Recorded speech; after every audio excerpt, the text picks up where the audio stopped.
Suma Teológica de Santo Tomás de Aquino, parte 1. Cuestión 13. De nominibus Dei, sobre los nombres de Dios. Propósito. Después de tratar cómo el hombre puede conocer a Dios en la cuestión 12, Santo Tomás aborda cómo podemos nombrar a Dios. ¿Es legítimo usar lenguaje humano para referirse a lo divino? ¿Nuestros términos son unívocos, equívocos o análogos? Esta cuestión es fundamental para la teología, ya que define los límites y posibilidades del lenguaje sobre Dios. La cuestión 13 se estructura en 9 artículos. Artículo 1. ¿Puede Dios ser nombrado por nosotros? Objeciones. Dios es incomprensible. ¿Cómo nombrarlo? Nombrar implica conocer y no podemos conocer su esencia. Sed contra. En la Biblia, en Éxodo 15, versículo 13, el Señor es su nombre. Bien, la respuesta de Tomás. Aunque no conocemos la esencia divina directamente, podemos nombrar a Dios por sus efectos. Por tanto, sí podemos nombrar a Dios, aunque no con precisión absoluta, sino según lo que manifiesta en las criaturas. A la vez, Santo Tomás distingue entre conocimiento cuantitativo de la esencia y conocimiento por vía de causalidad o eminencia. Los nombres divinos designan lo que Dios es para nosotros, no lo que es en sí. Artículo 2. ¿Se puede nombrar a Dios por medio de los nombres de las criaturas? Objeciones. Las criaturas son finitas. Dios es infinito. ¿No sería esto antropomorfismo? Sed contra. En la Biblia, en Romanos, capítulo 1, versículo 20, dice: lo invisible de Dios se hace visible por medio de la criatura. Respuesta del cuerpo de Santo Tomás. Dios es causa de todas las perfecciones de la criatura. Por tanto, podemos nombrarlo con los nombres que expresan perfecciones puras, como bueno, sabio, ser. No así con lo que implican imperfección. A su vez, Santo Tomás distingue entre nombres que expresan perfecciones puras que se aplican a Dios y mixtas que no convienen. El lenguaje teológico es analógico, no unívoco ni equívoco. Artículo 3. ¿Son los nombres que se aplican a Dios sinónimos? Objeciones. Si Dios es siempre, ¿no significan todo lo mismo? ¿No sería redundante? Sed contra. Distinguimos entre sabio, bueno, poderoso. Respuesta corpus de Santo Tomás. Los nombres no son sinónimos, porque designan diversos aspectos de la perfección divina según nuestra manera de entender. Por tanto, no son sinónimos aunque designen la misma realidad en Dios. Además, Santo Tomás distingue entre el orden del ser, donde todo es uno en Dios, y el orden del conocimiento, donde distinguimos múltiples perfecciones. El lenguaje humano multiplica lo que en Dios es simple. Artículo 4. ¿Son los nombres de Dios predicados propiamente o solo metafóricamente? Objeciones. Si no conocemos su esencia, ¿no hablamos siempre en metáforas? ¿No es todo lenguaje sobre Dios simbólico? Sed contra. Decimos que Dios es bueno, sabio, justo. Respuesta corpus de Santo Tomás. Algunos nombres se aplican a Dios propiamente, en cuanto expresan perfecciones sin defecto. Otros se aplican metafóricamente, como león, roca, fuego. Por tanto, hay nombres propios y nombres metafóricos de Dios. Además, Santo Tomás distingue entre nombres que expresan perfecciones puras, propios, y nombres sensibles o materiales, metafóricos.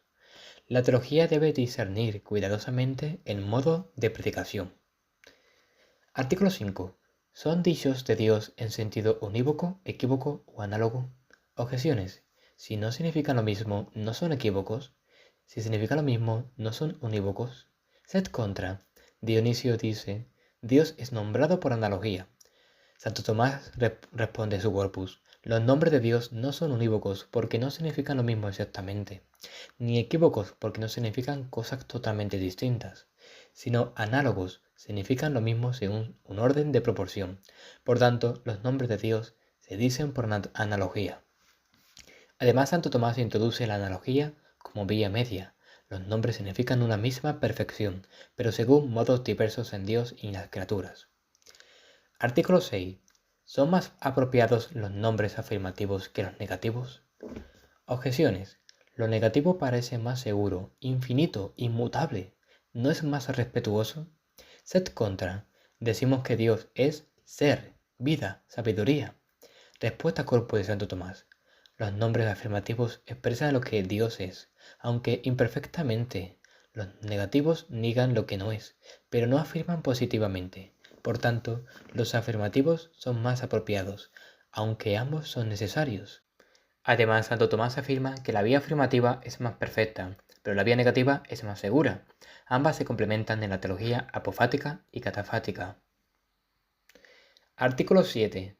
¿Son más apropiados los nombres sustantivos que los adjetivos? Objeciones.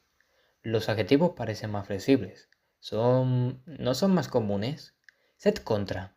Decimos Dios es sabiduría, no solo sabio. Respuesta corpus de Santo Tomás. Los nombres sustantivos designan la esencia misma, mientras que los adjetivos designan cualidades añadidas. Por tanto, los sustantivos son más apropiados para Dios, porque expresan lo que Él es por esencia. Además, Santo Tomás prefiere nombres como ser, vida, sabiduría, sustantivos, porque no implican composición ni accidente. Artículo 8. ¿Pueden aplicarse a Dios en los nombres de los actos? Objeciones. Dios es inmutable. ¿Cómo puede actuar? ¿No implica esto cambio? Sed contra. Decimos que Dios crea, gobierna, ama. Respuesta corpus de Santo Tomás.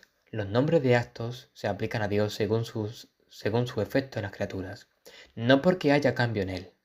Por tanto, pueden aplicarse los nombres entre los actos, pero según su modo propio.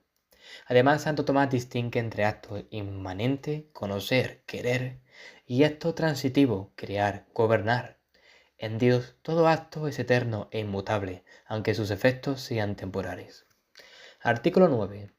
¿Pueden aplicarse a Dios los nombres de los efectos? Objeciones. ¿No sería esto reducir a Dios a sus obras? ¿No es impropio? Sed contra. Decimos que Dios es creador, salvador, redentor. Respuesta corpus de Santo Tomás. Los nombres de los efectos pueden aplicarse a Dios en cuanto es su causa. Por tanto, es legítimo nombrar a Dios por sus efectos, aunque no expresen su esencia.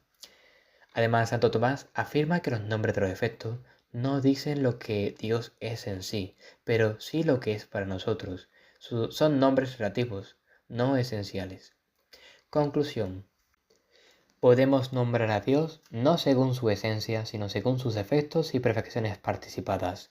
Los nombres divinos se aplican por analogía, no unívoca ni equívocamente. Algunos nombres son propios como sabio, bueno, otros metafóricos como roca, león. Los nombres afirmativos son más apropiados que los negativos, aunque ambos son necesarios.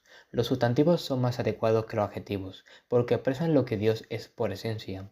También pueden aplicarse nombres de actos como creador y de efectos como salvador, siempre que se entienda que designan su relación con las criaturas, no su esencia. Nombramos a Dios no como es en sí, sino como se manifiesta a nosotros, por sus efectos, por sus perfecciones, por su causalidad, y lo nombramos con verdad, aunque no con adecuación plena. Conexiones doctrinales. Con la ciencia divina, cuestión 14. Solo podemos nombrar a Dios porque Él se da a conocer. Con la simplicidad divina, aunque Dios es simple, lo nombramos según múltiples perfecciones. Con el conocimiento humano de Dios, cuestión 12. Nombrar a Dios es posible porque lo conocemos por analogía. Con la providencia, en la cuestión 22, los nombres de actos y efectos se fundan en su gobierno del mundo. Con la teología mística, Dionisio, la vía afirmativa y la vía negativa se integran en la analogía.